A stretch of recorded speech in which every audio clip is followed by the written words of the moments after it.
क्यों डालें?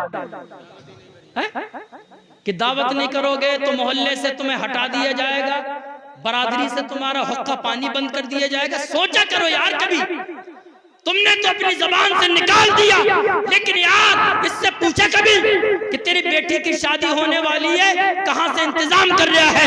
तेरे पास कमी तो नहीं है? तेरे पास कोई पैसे की कमी हो तो बताना, हम सब मोहल्ले वाले तेरी मदद करने को तैयार हैं। माशरे में कोई भी ऐसा नहीं होगा, कोई मदद को तैयार नहीं, समझे? पहले नेते की सूरत में कुछ मदद कर भी दिया करते थे, अब तो कोई देने को तैयार नहीं। बड़ा अजीब माहौल हो गया, दूरियां हो गई, मोहब्बत खत्म हो गई। याद रखो मेरे दीनी ईमानी भाइयों, अगर कोई मोहल्ले के अंदर, पड़ोस के अंदर, गांव के अंदर, तुम्हारी बस्ती में मलपुर के अंदर गरीब है जिसके ऊपर 4-5 बेटियों का साया है, तो याद रखो उसकी मदद करने के लिए तैयार हो जाओ और कोशिश करो कि सारे लोग मिलजुल के थोड़ी थोड़ी मदद करो। याद रखो थोड़े थोड़े से कतरा दरिया बन जाया करता है। सब अगर थोड़ी थोड़ी मदद करेंगे तो ये गरीब की बेटी इज्जत के साथ घर से रुखसत हो जाएगी, तुम्हें उसका अजर भी मिलेगा। तुम उसकी मदद करोगे, अल्लाह ताला तुम्हारी मदद फरमाएगा। यार क्या बोलने में बड़े कमजोर है मलपुर के लोग, हैं? क्यों वे शहबाज अनवर, इनको जरा बोलने की आदत बनाओ। अल्लाह के रसूल सल्लल्लाहु अलैहि वसल्लम फरमाते हैं, वल्लाहु फी औनिल अब्द मा कान अल अब्दु फी औनि अखी। जो इंसान किसी की मदद करता है, अपने भाई की, मेरे आका फरमाते उसने अपने भाई की मदद की थी, लेकिन अल्लाह उसकी मदद फरमाएगा। कर दिया करो मदद, समझे? आजकल बदला बहुत चल रहा है, बदला हर काम में बदला चल रहा है। किसी की बेचारी की इज्जत की बात है, शादी में अगर वो बेचारा किसी वजह से मेहनत मजदूरी करने चला जाता है, टाइम नहीं मिलता, वो अगर कहीं शिरकत नहीं कर पाता है, अब उसके नंबर आए तो साहब लड़के कह रहे हम क्यों जाएंगे, और उनके माँ बाप बजाय बच्चों को समझाने के कह रहे हैं कि तू जाइए मत बा, वो आएगा तेरे घर, वो जाता है किसी के घर है? अच्छा ये गलत तो नहीं कह रहा हूं, ऐसा है कि नहीं? हुजूर तो फरमाते हैं कि अगर एक मुसलमान को तकलीफ हो तो दूसरे मुसलमान को भी तकलीफ होना चाहिए, लेकिन तुम उसकी इज्जत को ठिकाने से लगाने के लिए लगे हो। याद रखो बदले के चक्कर में मत पड़ो, लेकिन याद रखो बदले के चक्कर में न पड़कर याद रखो अगर हमने इसकी मदद की तो अल्लाह हमारी भी मदद करेगा। सुभान अल्लाह, सुभान अल्लाह। अगर कोई मुसलमान बीमार हो गया तो इयादत का सवाब, बीमार की इयादत करने पर, बीमार को देखने पर, बीमार की मिजाज पुरसी करने पर मेरे आका ने बड़ा मुस्तैजा फिजा सुनाया। मेरे आका ने बड़ी तारीफ बयान की उन लोगों की जो बीमार को देखने के लिए जाता है। अल्लाह के रसूल फरमाते हैं कि अगर कोई बीमार किसी को देखने के लिए जाता है, अगर सुबह को गया था देखने के लिए तो अल्लाह के फरिश्ते शाम तक उसके लिए मगफिरत की दुआ करते रहते हैं। सुभान अल्लाह, सुभान अल्लाह। अरे इधर देखो जरा, इधर देखो।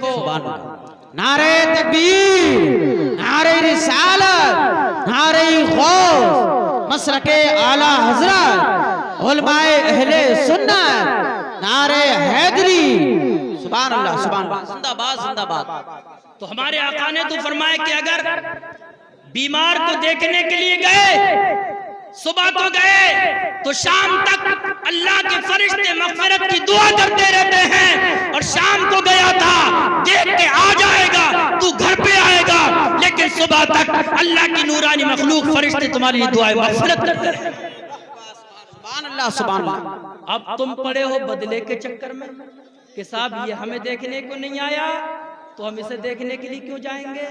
मुझे उम्मीद है जितने नौजवान हमारे वहां पर बैठे थे और यहाँ पर बैठे हैं, जो यहाँ पर खड़े हैं, अल्लाह करे जो बीमार हो अल्लाह उनको बीमारी की दूर फरमा दे, और जो बीमार है अल्लाह उन्हें शिफा और सेहत अता फरमा दे। अगर कोई अस्पताल के अंदर अल्लाह न करे कोई एडमिट हो जाए तो याद रखो कभी भी बदले के चक्कर में मत पड़ना, अपने मुसलमान भाई की आदत करने के लिए जाना, मदद मत करना, पैसे मत देना, लेकिन तुम देखने के लिए चले जाओगे, तुम्हारे जाने की वजह से उसकी आधी बीमारी दूर हो जाएगी। सुभान अल्लाह, सुभान अल्लाह।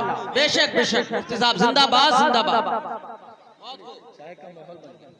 सुभान अल्लाह। अरे कुछ बात समझ में आ रही है क्या नहीं है?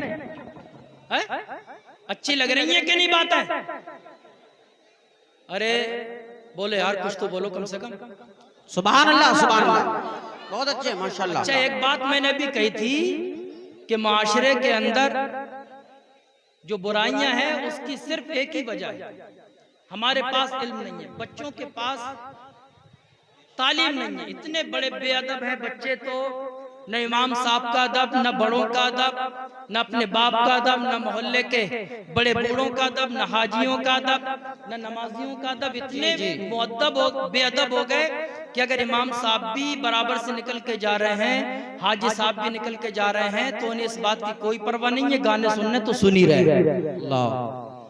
जवानों जरा सुनो, तुमने तो जो है लापरवाही करके तुमने तो ये समझ लिया कि हमें बड़ी कामयाबी मिल गई, हम बड़े अच्छे। याद रखो, मेरे आका की एक हदीस ये भी है, एक साहिब हुजूर की बारगाह में हाजिर हुए जिनका कारोबार बहुत अच्छा चल रहा था, अमीरी की जिंदगी गुजार रहे थे, लेकिन अचानक कारोबार ठप हो गया, सारा कारोबार खत्म हो गया, जितनी भी दौलत थी न जाने कैसे चली गई। तो आकाए करीम सल्लल्लाहु अलैहि वसल्लम की बारगाह में हाजिर हो गए। नारे तकबीर, नारे रिसालत, नारे। कितने घरानों के अंदर बेटियां बैठी हैं, कितनी लड़कियां घरों के अंदर बेचारी बैठी हैं जिनकी तलाकें हो गई। अभी जो बिलासपुर का वाकया है, एक औरत, उसके शौहर ने उसको तलाक दे दी, वो मारता था शराब पीने के बाद, जुआ खेलने के बाद, फिर वहां से छुटकारा हासिल करने के बाद वो बेचारी जब उसे किसी ने नहीं अपनाया तो एक गैर मुस्लिम लड़के के साथ में उसने शादी कर ली। अल्लाह, अफसोस की बात है। क्या हो गया माशरे के अंदर? जवानों, कि तुमने ये शादी गुड़िया गुड्डे के खेल समझ लिए कि शादी आसान है, या